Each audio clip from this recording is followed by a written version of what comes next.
बिहार को लेकर के आपके मन में बहुत सारी बातें आ रही होंगी और इन बातों को लेकर के आप उधेड़बुन भी कर रहे होंगे, सोच भी रहे होंगे कि आखिर इस बिहार में अब आगे क्या होगा, सरकार क्या करेगी और जो स्थितियां हैं जिस पर नीतीश कुमार लगातार घिरते जा रहे हैं उसके बाद अब क्या होगा, भारतीय जनता पार्टी क्या करेगी, नीतीश कुमार क्या करेंगे, विपक्ष क्या करेगा।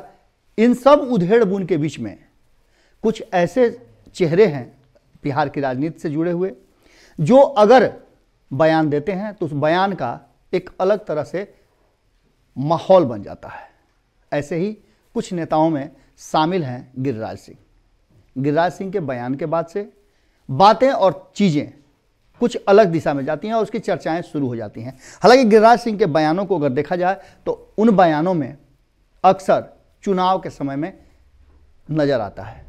भारतीय जनता पार्टी के जिस एंगल पे गिरिराज सिंह बात करते हैं उस एंगल पे बहुत कम नेता बात करते हैं। गिरिराज सिंह की बातों से वोटों के ध्रुवीकरण का भी कहा जाता है कि बहुत सारी बातें, लेकिन जब गिरिराज सिंह चुनाव के बाद बोलना शुरू करें तो उसके मायने कुछ अलग होते हैं।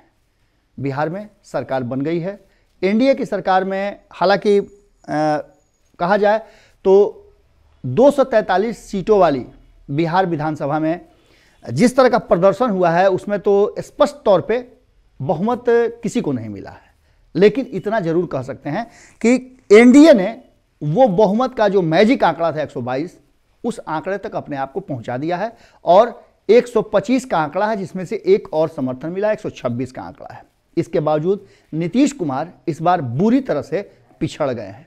पिछले कई चुनावों को अगर देखा जाए, जब से नीतीश कुमार बिहार के मुख्यमंत्री हैं, ये चौथा ऐसा अवसर था जब नीतीश कुमार चुनाव में आने के बाद मुख्यमंत्री पद पर आसीन हुए हैं।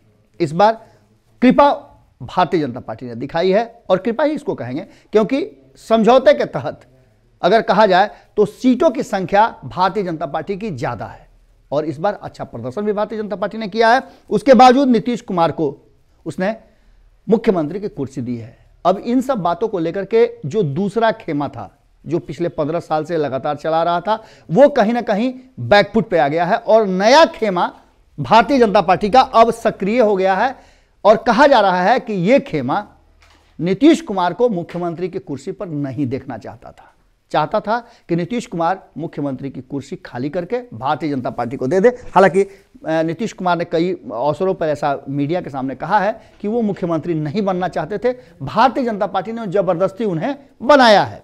लेकिन ये बातें चुनाव से पहले नीतीश कुमार नहीं कह सकते थे।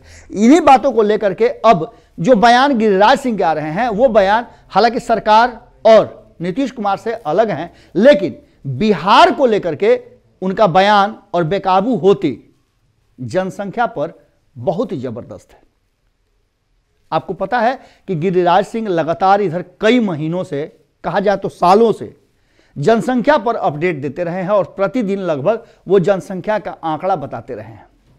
जनसंख्या पर उनके दिए गए विस्फोट में बड़ी अलग तरह के आंकड़े प्रस्तुत किए गए हैं। अब इन आंकड़ों की विश्वसनीयता कितनी है इसकी तहकीकात तो हम करेंगे ही, लेकिन तत्काल जो गिरिराज सिंह लगातार जनसंख्या को लेकर के और जनसंख्या में भी अल्पसंख्यकों के जनसंख्या को लेकर के जितना वो चिंतित नजर आ रहे हैं वो बातें ज्यादा गौर करने वाली है। आपको बता दें कि गिरिराज सिंह ने साफ तौर पे जनसंख्या नियंत्रण के लिए सभी वर्ग, सभी जातियों को भी इस दायरे में रखने की बात कही है और इस बात को लेकर प्रधानमंत्री नरेंद्र मोदी के भी बयान आए थे।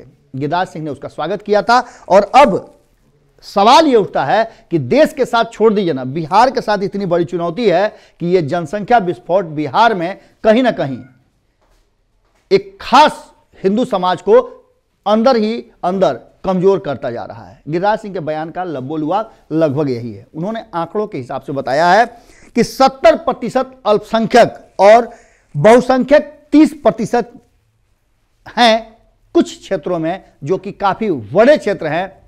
उसका मतलब होता है कि अब बिहार में जागने का समय आ गया है और यह जागरूकता तभी हो सकती है जब इस पर गंभीरता से विचार किया जाए। अब इन जनसंख्या को लेकर के कुछ क्षेत्रों का भी उन्होंने जिक्र किया है। अगर गिरिराज सिंह की माने तो जो अनुपात तेजी से बढ़ रहा है वो काफ़ी खतरनाक है और बिहार के लिए और बिहार के लोगों के लिए बहुत ज़्यादा मुश्किलें पैदा कर रहा है। आपने सुना भी होगा, खबरों के माध्यम से अक्सर कहा जाता है कि बहुत सारे क्षेत्रों में बहुत सारे लोग अपना घर द्वार छोड़ करके भाग रहे हैं। हालांकि बिहार में अभी ऐसी स्थिति नहीं उत्पन्न हुई है, लेकिन सामाजिक ताने बाने से जनसंख्या को जिस तरह से गिरिराज सिंह ने परिभाषित किया है, अब उसकी चर्चाएं जबरदस्त ढंग से होने लगी हैं। उन्होंने साफ तौर पर कहा कि बिहार के 4 ऐसे जिले हैं जहां जनसंख्या का अनुपात 70 के बनस्पत 30 है, यानी कि अल्पसंख्यक 70% हैं और 30% बहुसंख्यक हैं, जो कि काफी वहां डरे सहमे हुए हैं। उन्होंने साफ तौर पे कहा है कि किशनगंज, अररिया, कटिहार, पूर्णिया में जनसंख्या अनुपात काफी तेजी से गिर रहा है।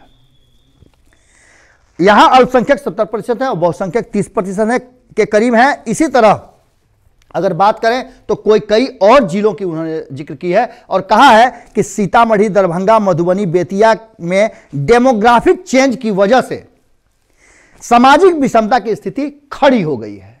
उन्होंने इस पर गंभीरता से विचार करने की बात कही है और उन्होंने यहां तक कहा है कि ये जो स्थिति है ये कहीं ना कहीं चिंता का विषय बनी हुई है। इस चिंता के विषय में उन्होंने साफ तौर पे कहा है कि आज जिन स्थितियों का जिक्र मैं कर रहा हूं, ये आने वाले समय में निश्चित रूप से बिहार को एक बड़ी विस्फोटक स्थिति में लेकर के जा रहा है। उन्होंने साफ तौर पे कहा है कि जल्द जनसंख्या नियंत्रण के लिए कानून नहीं बने तो ये बेकाबू हो जाएंगे और फिर इस बिहार का मालिक ऊपर वाला ही होगा। आपको बता दें कि जनसंख्या को लेकर के पूरी तरह से इस देश में कानून बने हुए हैं। यहां तक कि आपको पता होगा कि इस बार एक और कानून आया है चुनाव को लेकर के कि पंचायत स्तरीय चुनाव में 2 बच्चों से ज्यादा जिनके पास होंगे उन्हें चुनाव नहीं लड़ने दिया जाएगा। अगर ये स्थितियां और भी क्षेत्रों में लागू होती हैं तो निश्चित रूप से एक सामाजिक जागरूकता की भी बात उन्होंने कही है। उन्होंने साफ तौर पे कहा है कि कानून की तो जरूरत है ही, इतना ही नहीं, बढ़ती जनसंख्या बड़ी समस्या है और देश के कई जिले इसकी चपेट में, इसके प्रभाव में आ गए हैं। इस पर नियंत्रण करना सरकार की जिम्मेवारी है। उन्होंने आंकड़ों के हिसाब से बताया है कि जो स्थिति है कि दुनिया में 20% लोग भारत में हैं, जबकि जमीन पूरी दुनिया की मात्र 2.5% ही है स्थिति है। हालांकि उन्होंने यह भी कहा है कि देश में किसी भी तरह की कोई समस्या नहीं है। केंद्र की एनडीए सरकार ने हर किसी के खाने पीने का सब व्यवस्था कर रखा है, लेकिन 2050 तक अगर यही स्थिति रही, इस पर हम नियंत्रण नहीं कर पाए तो हर किसी तक भोजन का भी आफत हो जाएगा और तब क्या भयंकर स्थिति होगी आप अंदाजा लगा सकते हैं। ऐसे ही आपको पता है कि किसान आंदोलन कर रहे हैं। किसान के आंदोलन को लेकर के जो 60 दिनों से लगभग चल रहा है, आप समझ सकते हैं कि क्या होगी कृषि की स्थिति और क्या होगी फसलों की उपज की स्थिति। किसान तो दिल्ली में धरना दे रहे हैं और खेतों को ऐसे ही सूना और बंजर छोड़ दिया गया है। इसके असर आने वाले समय में आपको देखने को मिलेंगे ही। इसके साथ अब आपको बता दें कि जो कुछ भी है, धार्मिक मान्यता हो, सामाजिक कारण हो या और भी कारण हो, इन सभी बातों को लेकर के सीधी तौर पर गिरिराज सिंह ने एक बात और कही है कि मेरा मकसद धार्मिक, सांप्रदायिक या राजनीतिक नहीं, सिर्फ और सिर्फ सामाजिक होता है। यह जल्द जनसंख्या नियंत्रण कानून बनाने की पुरजोर वकालत सभी को करनी चाहिए। अगर ऐसा नहीं होता है तो समझिए कि इस देश का पर बहुत बड़ा संकट आने वाला है। उन्होंने 2050 का जिक्र भी किया है और इसके साथ ही साफ तौर पे उन्होंने कहा है कि आज 10 में से 1 व्यक्ति को पीने का शुद्ध पानी नहीं मिल रहा है, कल 10 में केवल 1 को शुद्ध पानी पीने को मिलेगा। अनाज की स्थिति तो उन्होंने बता ही दी है कि 2050 तक अगर स्थिति ऐसे ही बरकरार रही तो निश्चित रूप से इस देश में एक बड़ा ही विकट परिस्थिति सामने आ जाएगी और इसे किसी भी राजनीतिक या सांप्रदायिक या अन्य बातों से देखने की जरूरत नहीं है। सीधे सीधे सामाजिक चश्मे से इसे देखिए और इस देश के नजरिए से अगर देखते हैं आप तो आपको समझ में आ जाएगा कि हम कहां जा रहे हैं। जनसंख्या पर नियंत्रण बहुत जरूरी है और इस पर जितना जल्दी कानून बने उतना ही ज्यादा बेहतर होगा। अब देखने वाली बात होगी कि गिरिराज सिंह के इस बयान के बाद से क्या कुछ निकल करके सामने आता है, क्योंकि इस पर प्रतिक्रिया तो आनी ही होगी। और गिरिराज सिंह ने बयान दिया है तो निश्चित रूप से एक तरफ जहां बिहार सरकार अलग अलग खाने में कटघरे में घिरी हुई है, वहीं गिरिराज सिंह चूंकि सरकार के हिस्सा हैं, उनका ये बयान निश्चित रूप से अब आने वाले समय में चर्चा का विषय बिहार में बनने वाला है। और बिहार के कई जिलों का उन्होंने जिक्र करके एक बात तो कह दिया है साफ तौर पे कि अब बिहार में बहुत कुछ बदलने वाला है। अगर जनसंख्या नियंत्रण कानून नहीं बनता, इस पर अमल नहीं होता है, तो निश्चित रूप से परेशानी बड़ी होगी। हालांकि पंचायत स्तर के चुनाव में ये लागू हो चुका है, जो कि हमने पहले भी आपको बताया। आगे बहुत कुछ इसमें अमेंडमेंट आना जरूरी है। हो सकता है कि आने वाला सत्र जो होगा उसमें एनडीए सरकार जनसंख्या नियंत्रण पर कोई बड़ा और मजबूत कानून लेकर के आए, तो कोई अतिशयोक्ति नहीं होगी, क्योंकि प्रधानमंत्री ने खुद ही इस बात का जिक्र किया था कि जनसंख्या विस्फोट बड़ी तेजी से हो रहा है और ये अगर हो गया, अगर इस पर नियंत्रण नहीं किया गया, तो इस देश को संभालना बड़ा मुश्किल हो जाएगा। आज यहीं पर विराम देते हैं। भोरे भोर में सामाजिक मुद्दे पर भी आपके विचार बहुत ज़रूरी हैं।